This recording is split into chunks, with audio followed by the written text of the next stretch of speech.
சர்க்கம் 56.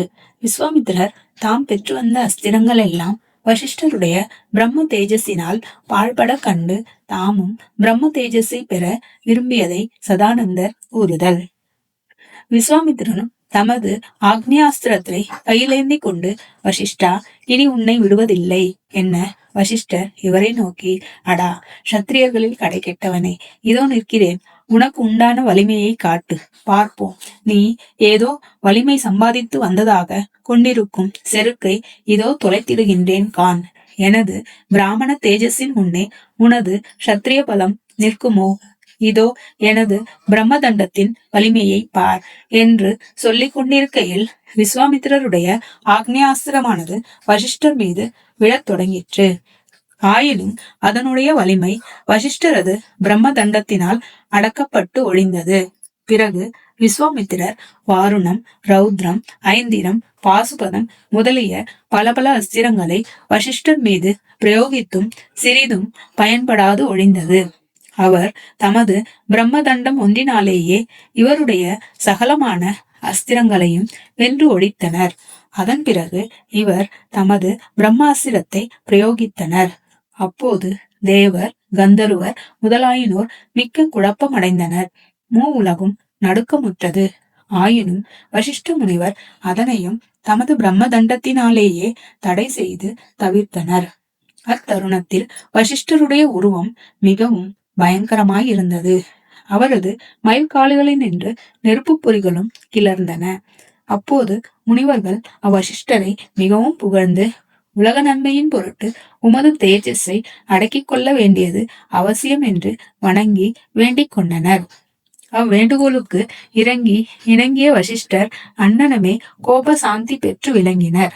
அப்போது விஸ்வாமித்திரர் தாம் தோல்வி அடைந்ததற்கு பெருமூச்சு விட்டு தம்மை தாமே நொந்து கொண்டு, சத்திரிய பலம் ஒரு பலமா? பிராமண தேஜஸின் பலமே பலம். எல்லா அஸ்திரங்களும் ஒரு பிரம்ம தண்டத்தினால் தொலைக்கப்பட்டு ஒழிந்தனவே.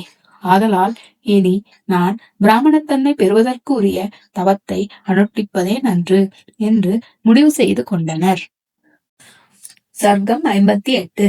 வசிஷ்ட புத்திரர்களாலும் மறுக்கப்பட்ட திரிசங்கு மன்னவன் தான் விரும்பிய யாகம் செய்வித்த பொருட்டு விஸ்வாமித்திரரிடம் சரணாகதி செய்ததை சதானந்தர் கூறுதல். ராமா, இன்னனும் திரிசங்கு மன்னவனால் பிரார்த்திக்கப்பட்ட வசிஷ்ட புத்திரர்கள் அம்மன்னவனை நோக்கி, அடா அறிவுகேடனை, உண்மையை உரைத்த குலகுருவான வசிஷ்ட முனிவரை விட்டு வேறு புகழ் தேடி என்னிடம் வந்தாய். அவரால் முடியாதென்று கைவிடப்பட்ட காரியத்தை நாங்கள் எவ்வாறு செய்ய முடியும்? வீணான ஆசையை விட்டிட்டு வந்த வழியே திரும்பி போய் சேருவாயாக என்று சீற்றத்துடன் கூறினர்.